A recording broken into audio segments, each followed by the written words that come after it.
Hello dear student, कैसे हैं आप सब लोग। उम्मीद है आप सब ठीक होंगे। मेरा नाम आदिश कुमार महाराज है और आप सबको मेरे इस YouTube channel Adish the microwave main में वेलकम। आज जो हमारे इस वीडियो लेक्चर में हम यूनिट नंबर 2 ठीक है पढ़ेंगे और सब्जेक्ट माइक्रोबायोलॉजी है, first year first semester BSN वालों के लिए, ठीक है। जिसकी जो हेडिंग है वो है control of micro organism. Unit 2 की हेडिंग क्या है? Control of micro organism. ये पार्ट 1 लेक्चर होगा, ठीक है। इस यूनिट में कौन से ऑब्जेक्टिव होंगे, क्या क्या आप पढ़ेंगे इस यूनिट में? नंबर 1 आप पढ़ेंगे explain importance of the control of microbial growth, के माइक्रोबियल ग्रोथ की कंट्रोल की क्या इम्पोर्टेंस है। पहले तो मैं पढ़ाऊँगा कि माइक्रोबियल ग्रोथ है क्या, ठीक है ना। कि माइक्रोबियल ग्रोथ का मतलब होता है कि माइक्रो ऑर्गेनिज़म ग्रो करना, ठीक है।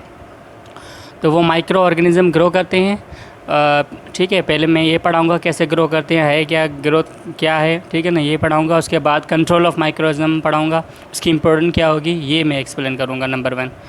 देन हम पढ़ेंगे इसका ये पूरा वीडियो इस पे ही होगा कि माइक्रोबियल ग्रोथ क्या है, कंट्रोल कैसे करते हैं हम और इसकी इम्पोर्टेंस क्या है। ये पूरा आज का वीडियो इस पर ही होगा। और नंबर 2 हम नेक्स्ट, नंबर 3, नंबर 4 हम डिफरेंट पार्ट्स बनाते जाएंगे। उसमें मैं आपको जो है ना अच्छे से एक्सप्लेन करूँगा आपको, ठीक है। नंबर 2 है describe some physical chemical method to control microbial growth.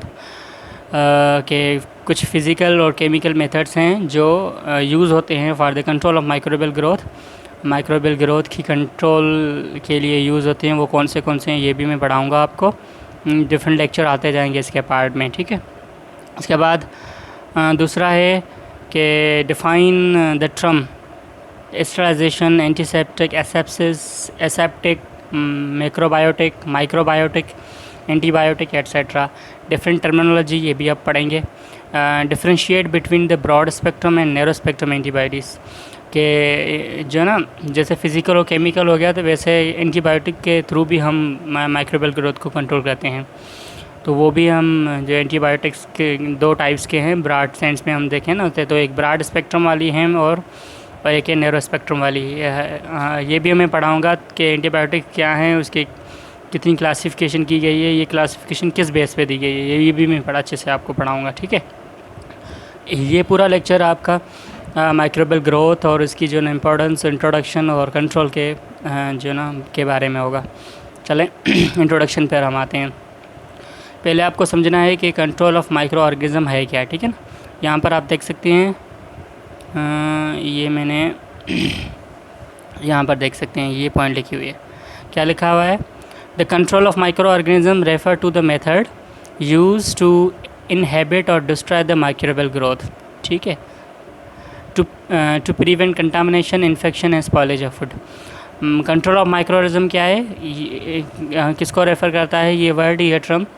असल में एक मेथड है। Control of microorganism actually method है जो यूज़ किए जाते हैं किसी भी माइक्रोबियल ग्रोथ को इनहिबिट करना या माइक्रोबियल ग्रोथ को डिस्ट्रॉय करना, कि किसी चीज़ में कोई भी माइक्रो ऑर्गेनिज्म ग्रो ना कर पाए, ठीक है ना, वो बढ़ ना पाए, नंबर में ना बढ़ पाए। ग्रोथ में पढ़ाऊँगा आगे चल के, मसला नहीं है। आप ये टर्म बस ये डेफिनेशन याद करें, क्योंकि माइक्रोबियल ग्रोथ, माइक्रोबियल का मतलब है माइक्रो ऑर्गेनिजम्स, ठीक है।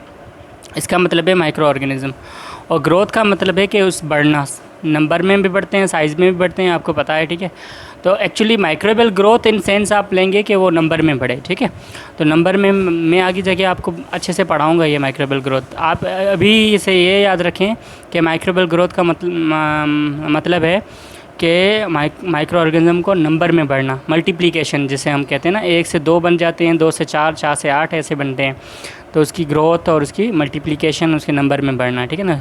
तो उसको हम इनहिबिट करें, वो जो ना रुक जाए, या उसको हम ख़त्म करें, जिस मेथड से ख़त्म करते हैं उस मेथड को कहा जाता है कंट्रोल ऑफ माइक्रोऑर्गेनिज्म्स।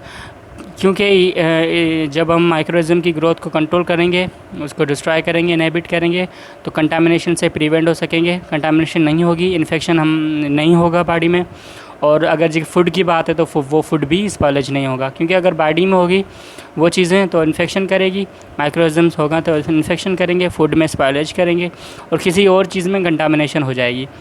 ये आप BSN वाले हैं, आपको पता है कि जो कंटामिनेशन का मतलब है, मैं अभी आपको बता देता हूँ। कंटामिनेशन का मतलब है प्रेजेंस ऑफ माइक्रो ऑर्गेनिजम्स। किसी भी चीज़, किसी भी ऑब्जेक्ट, किसी भी सरफेस के ऊपर अगर माइक्रो ऑर्गेनिज्म प्रेजेंट है तो उसका मतलब है वो कंटामिनेटेड है, मतलब कि प्रेजेंस ऑफ माइक्रो ऑर्गेनिजम्स। ठीक है। मेनली मेथड्स जो ना नीचे दिए गए हैं, कौन से एक फ़िज़िकल मेथड है, मतलब कि आप हीट से भी माइक्रोज़म को किल कर सकते हैं, मार सकते हैं, फायर से, एट्सेट्रा एट्सेट्रा। ये फ़िज़िकल मेथड हो गया।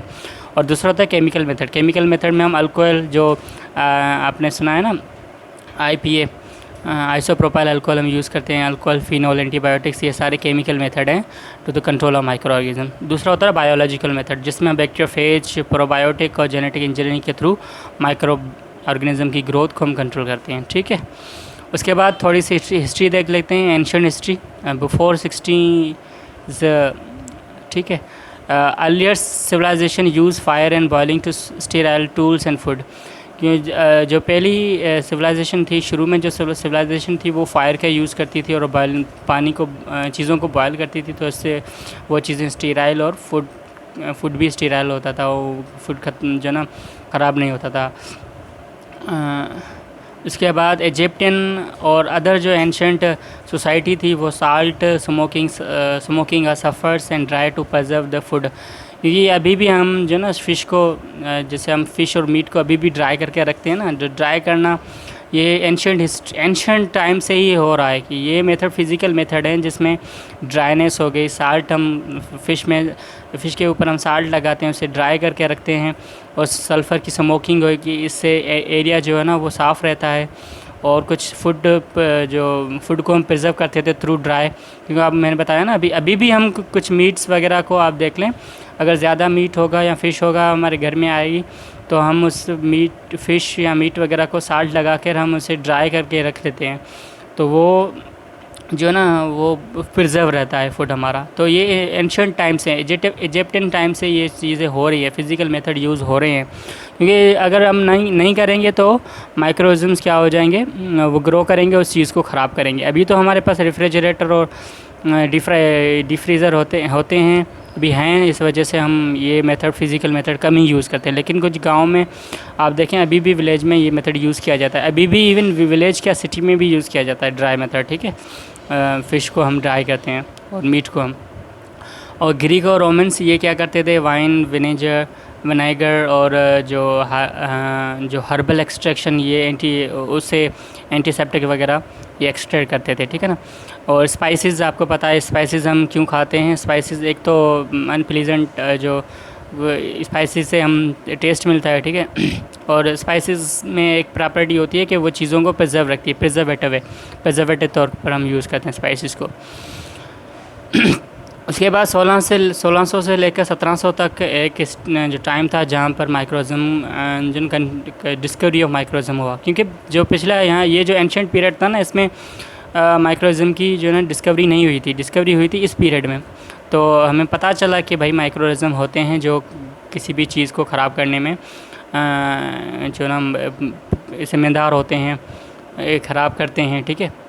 जो लुईस पास्चर ने बताया था ना वाइन इंडस्ट्री के बारे में, मैंने आपको यूनिट नंबर 1 में मैंने पढ़ाया है। ठीक है। तो माइक्रोबियल एक्टिविटी या माइक्रोबियल ग्रोथ की वजह से चीज़ें ख़राब होती हैं, इन्फेक्शन, कंटामिनेशन और जो स्पॉयलेज होती है फूड की। तो वो पहले हमें नहीं पता था कि कौन कर रहा है। फिर जब माइक्रोऑर्गेनिज्म की डिस्कवरी हुई 16 to 17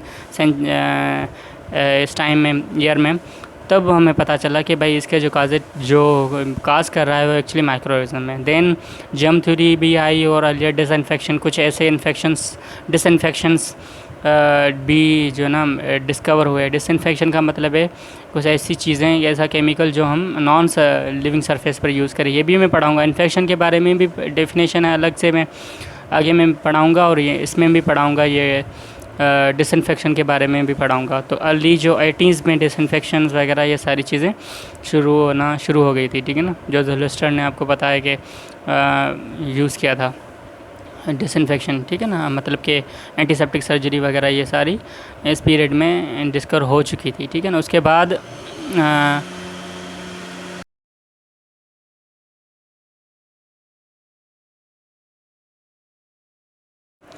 अच्छा, उसके बाद जो अभी जो एडवांसमेंट इन माइक्रोबियल कंट्रोल के जो 90 से लेकर अभी प्रेजेंट में हम माइक्रोबियल की ग्रोथ को कैसे कंट्रोल कर रहे हैं, यूज़ ऑफ एंटीबायोटिक का यूज़ कर डिसइंफेक्टेंट का यूज़ कर हेपा फिल्टर है हमारे पास अभी कुछ हॉस्पिटल और इंडस्ट्री में हेपा फिल्टर लगे हुए होते हैं। जो हेपा फिल्टर एक्चुअली ऐसा फ़िल्टर होता है जो एयर उसमें पास होती है और एयर में जो माइक्रोज़म है वो स्टक हो जाते हैं, वो माइक्रोज़म पास नहीं होते क्योंकि इसकी हेपा फिल्टर की जो साइज़ होती है ना वो कम होती है, 0.25 से 0.45 तक होती है। तो उस साइज़ की वजह से माइक्रोमीटर की साइज़ होती है, तो इस साइज़ की वजह से जो माइक्रो ऑर्गेनिज्म है या बैक्टीरिया वो पास नहीं हो पाते हैं, ठीक है ना। अभी रेडिएशन और स्टरलाइजेशन हम करते हैं, इस वजह से जो माइक्रोबियल कंट्रोल हो पाता है, ठीक है ना। अभी हैंड सैनिटाइज़र का भी इंट्रोडक्शन जो हम यूज़ कर रहे हैं, जेनेटिकली इंजीनियरिंग भी है, नैनो पार्टिकल्स से भी हम माइक्रोबियल ग्रोथ को कंट्रोल करते हैं। इस पर बहुत रिसर्च चल रही है, जो भी पीएचडी और एमफिल के स्टूडेंट हैं वो इस पर रिसर्च करते हैं, ठीक है। और दूसरा होता है अल्टरनेटिव थेरेपीज़, ठीक है ना, ये भी यूज़ की जाती है for the control of microbial growth या माइक्रो ऑर्गेनिजम्स, ठीक है। तो मैंने पहले भी बताया कि पहले आप क्या पढ़ेंगे कि कंट्रोल आपने इंट्रोडक्शन पढ़ लिया। पहले आप ये तो समझें कि माइक्रोबियल ग्रोथ है क्या, ठीक है ना। Principle of microbial growth, actually growth की माने है कि increase in size and number, ठीक है ना। साइज़ में भी वो बड़ा होता है। आप देख सकते हैं ये एक बैक्टीरिया है, ये बैक्टीरिया पहले साइज़ में बड़ा होगा, अपनी कंटेंट को डबल करेगा। ये देखें ग्रीन कलर में जो ये डीएनए है, ये डीएनए डबल कर गया और साइज़ में बड़ा होगा और बीच में ये क्या करेगा, सेप्टा बनाकर टूट जाएगा। एक से ये 2 सेल बन गए, ठीक है। तो 1 से 2 सेल बन रहे हैं, तो ये हो गए 1 से 2 बन गए, तो नंबर ऑफ साइज़ भी बढ़ी यहाँ से और नंबर भी बढ़ गया, 1 से 2 हो गए, तो उसको हम रेफ़र करते हैं ग्रोथ। तो ये एक्चुअली ग्रोथ है। लेकिन बैक्टीरियल ग्रोथ में साइज़ की इतनी इंपॉर्टेंट नहीं है जितनी नंबर की है। अगर बैक्टीरियल ग्रोथ का मतलब है कि वो नंबर में बढ़ेगा, कि कुछ टाइम के बाद वो नंबर में बहुत सारा बढ़ जाएगा, ठीक है। इसके हम कहेंगे ग्रोथ, ठीक है। और प्रिंसिपल ऑफ बैक्टीरियल ग्रोथ की प्रिंसिपल क्या है, बाइनरी फिशन के। बैक्टीरिया जो है ना बाइनरी फिशन से, बाइनरी फिशन अभी मैंने बता दिया आपको, 1 सेल होगा 2 सेल में डिवाइड होगा, तो इसे कहते हैं binary fission. Bacteria divided by binary fission where individual cells enlarge, बड़ा होता है साइज़ में, और divided yield to progeny of approximately equal size के 2 प्रोजनी बनाते हैं, तो इसे हम कहते हैं बाइनरी फिशन। तो बैक्टीरिया या जितने भी माइक्रोऑर्गेनिज्म हैं वो बाइनरी फिशन के थ्रू जो ना अपनी ग्रोथ करते हैं और नंबर में बढ़ते हैं। इसके बाद दूसरा टर्म है जनरेशन टाइम। ये मैं क्यों बता रहा हूँ, क्योंकि टाइम के साथ कितने नंबर में बढ़ते हैं उसे हम कहते हैं generation time. The time required for the bacteria to give rise to the 2 daughter cell, कितना टाइम लग रहा है कि एक बैक्टीरिया को 2 डॉटर सेल बनाने में या बनने में। तो अंडर द ऑप्टिमम कंडीशन वो ऑप्टिमम हो कि टेम्परेचर भी उसे सही मिले। अगर हम माइक्रोबायोलॉजी लैब में जाएंगे ना, आप माइक्रोबायोलॉजी लैब अगर हम जो ना बैक्टीरिया को माइक्रोबायोलॉजी लैब में ग्रो कराते हैं, तो वहाँ पर हम जनरेशन टाइम और ऑप्टिमम कंडीशन देते हैं कि बैक्टीरिया ग्रो। उसमें हम टेम्परेचर 37 डिग्री सेंटीग्रेड रखते हैं, इंक्यूबेटर होता है, उसमें हम बैक्टीरिया को रखते हैं प्लेटों के फॉर्म में, मीडिया के फॉर्म में, ठीक है ना। वो मीडिया की प्लेटें होती हैं, सॉलिड प्लेटें होती है, ठीक है, उसमें हम रखते हैं। तो दूसरा एक उसे हम कहेंगे ये है जनरेशन टाइम। अब होप आपको समझ में आ गया। डबलिंग टाइम भी है कि 1 से 2 बने या जो ना उसका जो नंबर है ना बढ़ जाए, तो उसे हम कहते हैं डबलिंग टाइम है जनरेशन टाइम, ठीक है ना। इसकी एग्जांपल है ई कोलाई जो है, उसकी जनरेशन टाइम जीटी का मतलब है जनरेशन टाइम। उसका जनरेशन टाइम 20 मिनट है। मतलब ई कोलाई को 20 मिनट लगेगा एक ई कोलाई सेल 2 सेलों में जो ना डिवाइड हो जाएगा, ठीक है। एक सेल से 2 सेल बनने में ई कोलाई को 20 मिनट लगता है। और माइकोबैक्टीरियम ट्यूबरकुलोसिस जो टीबी का जो काजेटिव एजेंट है, ये बैक्टीरिया 18 आवर लेता है, 18 घंटे लेता है जनरेशन। इसकी जो जनरेशन टाइम 18 आवर है, मतलब कि 18 घंटे लेता है 1 से 2 सेल बनने में। ये स्लो ग्रोइंग होता है, ठीक है। और यहाँ पे देख सकते हैं because 1 cell give rise to the 2 progeny cell, 1 cell से 2 सेल बन रहे हैं। Bacteria are said to be undergo exponential growth. ये लॉगरिथम ग्रोथ। देखें जब 1 से 2 बन रहे हैं, 2 से 4 बन रहे हैं, 4 से 8 बन रहे हैं, तो इसी ग्रोथ को बैक्टीरियल ग्रोथ को, इसी ग्रोथ को हम कहते हैं एक्सपोनेंशियल ग्रोथ या लॉगरिथम ग्रोथ। बैक्टीरिया जो ग्रो करता है वो लॉगरिथम के रेट से ग्रोथ करता है। मतलब कि अगर 1 सेल होगा तो वो 2 सेल बन जाएगा, ठीक, कुछ टाइम के बाद 2 सेल बनेंगे, 2 से 4 बनेंगे, 4 से 8 बनेंगे, 8 से 16 बनेंगे, ठीक है। देख सकते हैं यहाँ पर कि इसमें हमने बेस 2 रखा है, ठीक है, बेस 2 रखो आप, और उसमें पावर देते जाओ, और पावर जो होता है यहाँ पर हम n रखें, ठीक है। पावर जो n है वो शुरू होता है 0 से। अगर 2 पावर 0 होगा इसका मतलब है कि 1 सेल है, ठीक है, टाइम 0 है, ठीक है। उसके बाद मतलब कि 1 सेल है, ठीक है। जब 2 पावर 1 हो गया इसका मतलब है 2 सेल हो गए, 2 पावर 2 हो गया इसका मतलब है 4 सेल हो गए, 2 पावर 3 इसका मतलब है 8 सेल हो गए। तो यही है, इसे कहते हैं लॉगरिथम ग्रोथ। और जो बेस क्या है इसकी 2 है, मतलब 2 रखेंगे, ठीक है। तो 1 से 2, 2 से 4, 4 से 8 ऐसे बढ़ते हैं, ठीक है ना, ऐसे बढ़ते हैं। ये याद रखें, ये लॉगरिथम ग्रोथ याद रखें। ये पूछा जाता है आपसे कि बैक्टीरिया ग्रो कैसे करता है, बैक्टीरिया की ग्रोथ को क्या कहा जाता है, एक्सपोनेंशियल ग्रोथ या लॉगरिथम ग्रोथ कहा जाता है, ठीक है ना। और ये भी याद रखें, मैं आगे जाके ना एक पार्ट पढ़ाऊँगा जिसमें ये लॉगरिथम ग्रोथ की बहुत सारी इंपॉर्टेंस मैं बताऊँगा कि इस लॉगरिथम ग्रोथ की इंपॉर्टेंस क्या है। क्योंकि ये याद रखें, लॉगरिथम ग्रोथ का मतलब है 1 से 2 बनना, 2 से 4 ऐसे बढ़ते हैं। 1 से 2 बढ़ेंगे, 2 से 4 बढ़ेंगे, 4 से 8 बढ़ेंगे, टाइम पीरियड के साथ ऐसे बढ़ते रहेंगे। लॉगरिथम रेट है इसका, ठीक है। ऐसा नहीं है बस 20 मिनट के बाद वो 3, 4 बन जाए, ऐसा नहीं होगा। अगर इक्वल है 20 मिनट के बाद 2 बनता है तो ऐसे 2 से 4 बनेंगे, ठीक है। 2 से फिर 8 नहीं बनेंगे, मतलब कि 6 या 5 नहीं बनेंगे, ठीक है ना। 2 से 4 बनेंगे, 4 से 8 बनेंगे, मतलब कोई भी बीच वाला नंबर नहीं बनेंगे। 1 से 2, 2 से 4, 4 से 8 ऐसे बढ़ते हैं। तो इसे ही हम कहते हैं लॉगरिथम रेट या लॉगरिथम ग्रोथ। और दूसरा जो इसकी ग्रोथ, बैक्टीरियल ग्रोथ में एक दूसरा टॉपिक है जिसे कहते हैं बैक्टीरियल ग्रोथ कर्व। इसको हमें ऐसे भी, यहाँ पर मैंने डेफिनेशन लिखी है अच्छी वाली। एक्चुअली मैंने पहले भी बताया कि हम बैक्टीरिया को ना, माइक्रोबायोलॉजिस्ट क्या करते हैं, किसी भी पेशेंट या कहाँ से भी माइक्रोऑर्गेनिज्म को लेकर, किसी सैंपल को लेकर वो लैब में आते हैं। लैब में मीडिया बना हुआ होता है। मीडिया का मतलब है खाना उस माइक्रोऑर्गेनिज्म का, क्योंकि आपको पता है ना कोई डिजीज़ कौन काज कर रहा है, बैक्टीरिया काज कर रहा है। लेकिन वो बैक्टीरिया डिजीज़ कहाँ काज कर रहा है, ह्यूमन सेल के अंदर। तो ह्यूमन सेल से ही वहाँ उसको जो ना न्यूट्रिशन मिली है, वो बढ़ रहा है साइज़ में। लेकिन अगर हम इसे कहते हैं इन वाइवो जो कंडीशन के, वो सेल के अंदर ग्रो कर रहा है, लिविंग सेल के अंदर ग्रो कर रहा है। लेकिन अगर हम इसे लैब में ग्रो कराएं, जिसे कहते हैं इन विट्रो, ठीक है ना, कि लैब में ग्रो करना। अगर हम लैब में ग्रो कराएंगे तो उसके लिए हमें मीडिया चाहिए। मीडिया मतलब है कि ग्रोथ जो ना खाना चाहिए, जैसे कहते हैं ग्रोथ मीडिया, या खाना चाहिए बैक्टीरिया के लिए कि वो उसमें बढ़े। तो हम खाना देते हैं बैक्टीरिया को in the form of media. Media 3 form होते हैं मीडिया के, सॉलिड फॉर्म भी होता है, लिक्विड फॉर्म भी होता है, सेमी सॉलिड भी होता है। तो लिक्विड फॉर्म में भी हम जो ना ट्यूब्स में हम देते हैं। आपने ऐसे टेस्ट ट्यूब देखे होंगे, उस टेस्ट ट्यूब में हम न्यूट्रिएंट ब्रॉथ वगैरह हम डालते हैं। न्यूट्रिएंट ब्रॉथ हो गया या वो न्यूट्रिएंट ब्रॉथ वगैरह हम डालते हैं, और वो जो है ना पानी जैसा मीडिया होता है उसमें हम माइक्रोऑर्गेनिज्म को इंट्रोड्यूस कराते हैं, ठीक है। ये लिखा हुआ है यहाँ पे, मैं लाइन पढ़ रहा हूँ आपके लिए। When a few bacteria are inoculated into a liquid medium.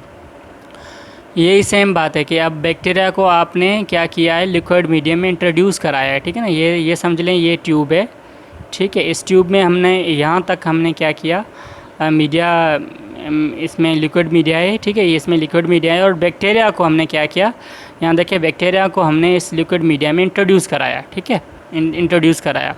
जब हम बैक्टीरिया को इस लिक्विड मीडिया में इंट्रोड्यूस कराएंगे, देन क्या होगा, the population is counted interval.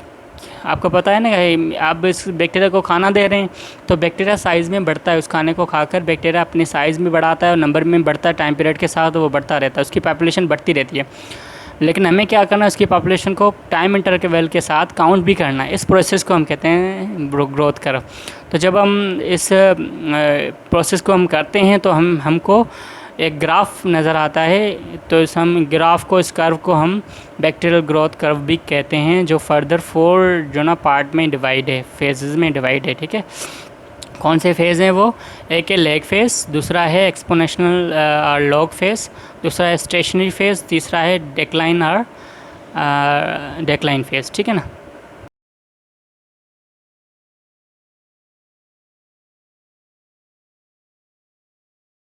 चलें जी, यहाँ पर हमने जो ना 4 डिफरेंट फेजेस हमने पढ़े थे किसके बैक्टीरियल ग्रोथ कर्व के, ठीक है ना, जिसमें लेग फेज़ नंबर 1 है, एक्सपोनेंशियल लॉग फेज़ नंबर 2 है, और स्टेशनरी फेज़ और डेक्लाइन फेज़। ये आप इसमें ग्राफ में भी देख सकते हैं। ये जो वाई एक्सिस है, इस वाई एक्सिस में लॉग नंबर ऑफ सेल, इसमें कितने नंबर सेल है, और जो एक्स एक्सिस में हमने टाइम रखा है, ठीक है। तो यहाँ पर देख सकते हैं क्योंकि यहाँ पर आपको पता है कि ज़ीरो है, ठीक है, लेकिन वो हम चीज़ जो ना यहाँ से हम शुरू नहीं करेंगे, यहाँ से हम नहीं लेंगे, थोड़ा सा यहाँ से लेंगे। इसका मतलब है कि बैक्टीरिया क्या है, कुछ तो है नंबर में, शुरू में होता है ना, एक तो होता है ना, बैक्टीरिया एक होगा तो 2 बनेंगे ना, ऐसा तो नहीं है ना कि ज़ीरो से 1 बने। बैक्टीरिया नहीं होगा या माइक्रो ऑर्गेनिज्म नहीं होगा तो वो कैसे वो ग्रोथ होगी? तो कुछ तो होता है, इस वजह से हम थोड़ा सा इस ज़ीरो से ऊपर लेते हैं, मतलब कुछ नंबर पहले से ही होते हैं। यहाँ पर देखें पूरा इस लाइन में भी लिखा है, थोड़ा सा मैं क्लीन कर देता हूँ उसको। हाँ, यहाँ पर देखें, अच्छा ये नहीं हो रहा है, अच्छा यहाँ पर देखें तो यहाँ देखें, ये नहीं, यहाँ पर मैंने लिखा है कि फ्यू बैक्टीरिया हम इनोक्यूलेट करेंगे इनटू लिक्विड मीडियम। मैंने यहाँ पर मीडिया बनाया था ना, उस लिक्विड मीडिया में इनोक्यूलेट करते हैं फ्यू में बैक्टीरिया का, तो कुछ नंबर पहले से होता है, ज़ीरो नहीं होते हैं कुछ, ठीक है। तो इनोक्यूलेट करना मतलब इंट्रोड्यूस करना उस मीडिया में, ठीक है। तो जब इंट्रोड्यूस करते हैं तो थोड़े साइज़ में वो बड़े होते हैं, और वो ये जो पहला पीरियड कहलाता है, यहाँ से लेके यहाँ तक, वो होता है लेग फेज़। उसके बाद लॉग फेज़ स्टार्ट होता है, जिसे हम कहते हैं एक्सपोनेंशियल फेज़। ये सेम ग्रोथ वाला फेज़, जिसमें देख सकते हैं वाई एक्सिस में क्या है, नंबर ऑफ़ सेल्स हैं। तो देखें नंबर ऑफ़ सेल क्या हो गए, बढ़ गए साइज नंबर में।